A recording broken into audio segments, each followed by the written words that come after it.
If you want to download apps on your Samsung S25 FE, we got two options. The first one, you can use the Google Play Store.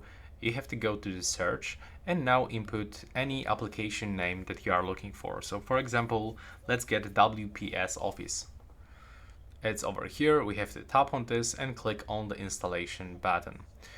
Sometimes you will have to verify purchases with fingerprint or face, so you'll have to agree, and now you'll have to scan your fingerprint on the face or input the password. And now, as you can see, it just starts downloading, and after it will be downloaded, it will be available in your app drawer or in your home screen if you are not using the app drawer.